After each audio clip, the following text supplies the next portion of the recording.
Lalu kalau yang berbentuk sastra itu pun terkadang ada kendala bahwa ini tulisan sudah setengah, umpamanya cerpen nih, sudah setengah, sudah ada temanya, sudah dimulai, kemudian yang gagal di tengah tidak bisa diselesaikan. Tapi kalau berbentuk puisi ya oke, mungkin bisa diusahakan.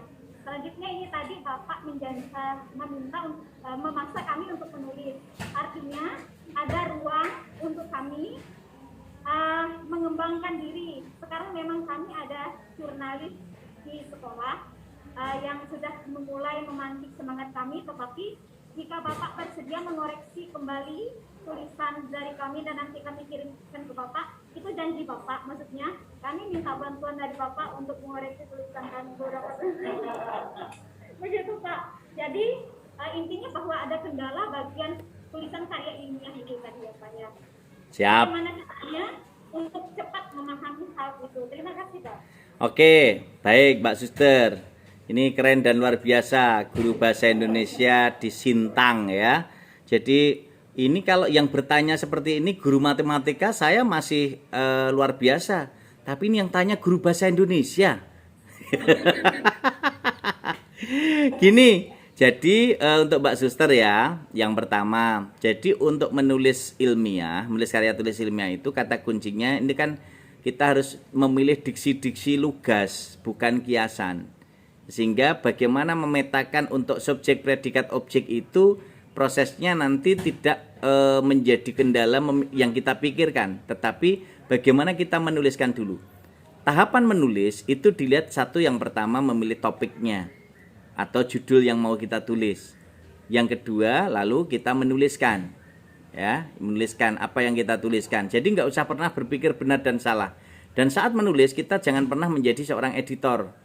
Nah, setelah kita tulis selesai, kita diamkan dulu, ditinggal buat copy, ditinggal untuk kita aktivitas yang lain. Nah, nanti setelah jeda mungkin 2 jam, 3 jam, atau bolehlah setengah hari atau sehari boleh. Nah, setelah itu baru diedit. Nah, edit ini akan melihat mana pemakaian bahasa yang kurang tepat, EYD-nya, ejaannya, kemudian logika berbahasanya, kemudian juga salah ketiknya, dan lain sebagainya. Nah, setelah itu baru nanti kalau kita masih kurang yakin dengan tulisan kita, nanti teman-teman baru melihat aspek yang lain. Salah satunya adalah dengan menuangkan ide gagasan, mengelaborasi dengan orang lain. Jadi Mbak Suster tadi mencoba meminta temannya untuk membaca. Nah, salah satunya nanti setelah tahapan itu bisa juga tadi yang mau dilakukan dengan meminta koreksi dari saya, boleh. Itu bagian yang nanti akan menjadi salah satu pemantik ide dan gagasan yang terintegrasi. Nah, dari situ nanti akan saya edit, lalu akan kita lihat bersama-sama, masukan-masukan dari saran, lalu direview. Nah, setelah direview, hasilnya direvisi.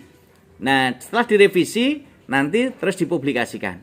Jadi Mbak Suster tadi ketika itu nanti sudah dilakukan tahapan itu, insya Allah nanti akan bisa ditemukan bagaimana proses tulisan karya tulis ilmiah itu bisa dilakukan. Nah, yang kedua, bagaimana kita memantik agar tulisan kita itu atau dalam menulis karya tulis ilmiah itu mudah. Nah, salah satunya harus dilatih. Bapak Ibu kalau naik motor, naik sepeda, itu awal-awal kan juga masih kesulitan. Tapi ketika Bapak Ibu sudah dilatih terus-menerus, Bapak Ibu punya kemauan tinggi untuk berlatih, maka ada hasil yang nyata. Bapak Ibu jadi lihai, bagaimana melihat dari sisi kanan, bagaimana melihat dari sisi kiri, bagaimana lihat dari kejauhan, bagaimana Bapak Ibu ngerem mendadak, bagaimana Bapak Ibu ngerem dari jauh. Itu semua dilakukan karena Bapak Ibu melalui proses yang terus dilakukan, dan itu tentu saja akan berdampak pada proses yang kita lakukan sebagai seorang guru ketika berlatih menulis. Dan semua tulisan-tulisan itu akhirnya nanti akan berdampak nyata pada aspek yang bisa kita manfaatkan. Ketika aspek-aspek tulisan itu nanti dipilih dan dipilah, dianalisis. Oh, ini subjeknya, oh ini predikatnya, oh ini objeknya, ini keterangannya. Semakin banyak kita nulis, tadi yang saya katakan dengan ATM, amati, tiru, modifikasi. Itu tahap pertama. Tahap lanjutannya, Bapak Ibu bisa memilih dengan nanti dengan ADMI. Amati, tiru, modifikasi, dan ada inovasinya. Nah, dengan inovasi itulah yang nanti Bapak Ibu akan mendapatkan karya nyata bagaimana karya-karya itu bisa betul-betul dimanfaatkan dalam berbagai ragam.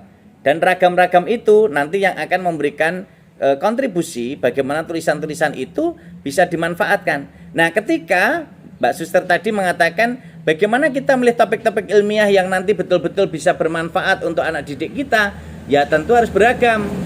Bagaimana topik-topik itu bisa kita lakukan untuk bisa menjadi sumber latihan, dan akhirnya latihan-latihan itu karya mereka juga dipublikasikan agar mereka terpantik, agar terus siap menulis, dan akhirnya karya-karya itu nanti betul-betul menjadi warna nyata bagaimana tulisan itu bisa dimanfaatkan untuk menjadi pemantik tulisan nyata. Oleh karena itu, jangan pernah berhenti untuk menulis, jangan pernah berhenti untuk berlatih, dan perbanyak membaca. Maka kenapa saya selalu katakan, ayo berliterasi dengan Ratu Lisa, rajin menulis dan membaca.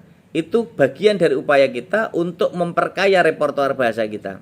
Maka dengan guru-guru di Sintang ini yang keren dan luar biasa ini, saya yakin akan bisa mewujudkan semua mimpi, semua ide, semua gagasan yang nanti bisa dituangkan dalam bentuk karya tulis ilmiah. Karya tulis ilmiah kan bisa kita lihat, karya tulis ilmiah populer dan karya tulis ilmiah teknis. Jadi kalau teknis tadi seperti katakan Pak Petrus, ada skripsi, tesis, disertasi, lalu ada artikel ilmiah, ada karya-karya makalah, ada kajian kritis terhadap tulisan makalah atau disertasi ataupun yang lainnya. Tetapi kalau karya tulis ilmiah populer itu bisa kita tulis dalam bentuk opini, artikel, kemudian dalam bentuk puisi, dalam bentuk gagasan-gagasan yang lain seperti cerpen, naskah drama, dan macam-macam. Sehingga itu menjadi karya-karya yang nantinya bisa menjadi pemantik kita untuk tetap berkarya, untuk tetap menghasilkan wujud nyata bagaimana kita menulis untuk membangun keabadian, dan akhirnya guru-guru Sintang nanti bisa mewujudkan karya nyata itu, dan upaya untuk memfasilitasi, saya yakin nanti masing-masing akan tergerak untuk menghasilkan karya untuk mendampingi siswanya. Apalagi kalau nanti sudah dengan siswa-siswanya, maksud siswanya nulis gurunya enggak, kan akhirnya kita juga malu juga. Maka yang terbaik adalah menjadi teladan. Semakin kita banyak teladan menulis, maka murid-murid kita juga akan mengikuti tulisan-tulisan kita. Jadi gitu Bu Guru, semoga nanti senantiasa menghasilkan karya nyata untuk kita semuanya.